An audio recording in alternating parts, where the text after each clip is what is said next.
ஓம் சாய்ராம். சாய் அன்பர்கள் அனைவருக்கும் என் அன்பு வணக்கங்கள். இந்த நாள் இனிய நாளாக அமைய வாழ்த்துக்கள். பாபாவினுடைய அறிவுரைகளை கேட்டு அவர் வழியில் நடக்கும் பக்தர்களுக்கு எப்போதும் எந்த துன்பமும் நேராது. நாம் ஒருவேளை இப்போ வேணா துன்பங்களை அனுபவிச்சுக்கிட்டு இருக்கலாம்.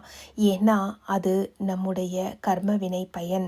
என்னைக்கு நீங்கள் முதலாக பாபாவை பார்த்து வணங்க தொடங்குறீங்களோ அன்று முதல் கொண்டு பாபாவினுடைய பார்வை நம்ம மேலே விழ ஆரம்பிச்சிரும். நாம் படுற கஷ்டம்லாம் நம்ம கர்ம வினை தீர்ற வரைக்கும் தான். அது எவ்வளவு காலத்துக்கு இருந்தாலும் சரி, அது ரொம்பவே அதிகமாக இருந்தாலும் சரி, அது எல்லாத்தையும் பாபா கொஞ்சம் கொஞ்சமாக குறைக்க ஆரம்பிச்சிருவார். நாம் முதல்ல செய்ய வேண்டியதெல்லாம் நம்மளுடைய குருவாகிய சாய்நாதரை மனதார நம்பணும்.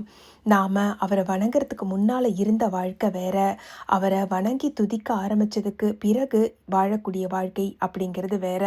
நமக்குள்ள நிறைய மாற்றங்கள் நிகழும். அந்த மாற்றத்தை ஒவ்வொன்றா நாம் கவனிக்க தொடங்கணும். அப்படி நாம் செய்யும்போது தான் நாம் நம்மளோட வாழ்க்கையில் பாபா வந்ததை உணர முடியும். நமக்குள்ளே இருக்கக்கூடிய ஒரு சில தீவினைகளையும், நமக்குள்ளே இருக்கக்கூடிய கெட்ட எண்ணங்களையும், பொறாமை குணங்களையும், அதுபோல் நிறைய விஷயங்கள் மனுஷனுக்குள்ளே நிறைஞ்சு இருக்குங்க.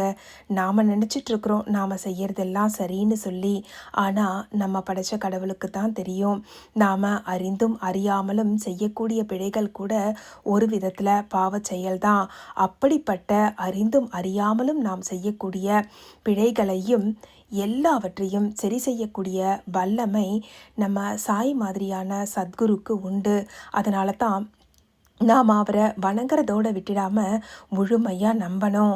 நம்மளுடைய வாழ்க்கையில் வரக்கூடிய கஷ்டமான சூழ்நிலையாக இருந்தாலும் சரி, சந்தோஷமான சூழ்நிலையாக இருந்தாலும் சரி, இது என் சாயியால் எனக்கு அருளப்பட்டிருக்கிறது, இதை கடந்து போகக்கூடிய பக்குவத்தை நிச்சயமாக என் சாய் கொடுப்பார்னு சொல்லி முதல்ல நாம் நம்பணும்.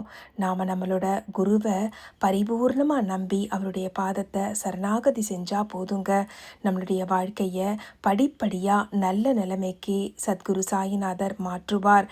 இதில் சிறிதளவும் ஐயம் இருக்கக்கூடாது.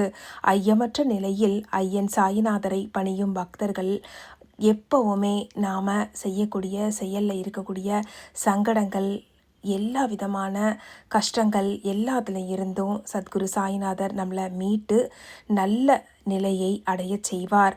இன்றைக்கி வேணால் கஷ்டம் இருக்கலாங்க, ஆனால் அவரை வணங்கிய அந்த நாள் தொடங்கி நம்மளுடைய கஷ்டங்கள் படிப்படியாக குறையும். நம்புவோம். நம்பிக்கைதான் வாழ்க்கை. சாய்பாபாவின் பாதத்தை பணிந்த பக்தர்களை அவர் ஒரு நாளும் கைவிட மாட்டார்.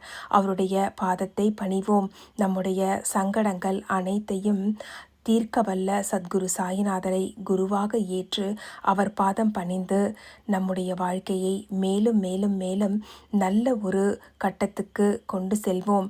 சாயியை பணிந்தால் நிச்சயம் சகலமும் கிடைக்கும் என்று நம்புவோம். அவர் பாதத்தில் நம்பிக்கையோடும் பொறுமையோடும் காத்திருப்போம். ஓம் ஸ்ரீ சாய்ராம்.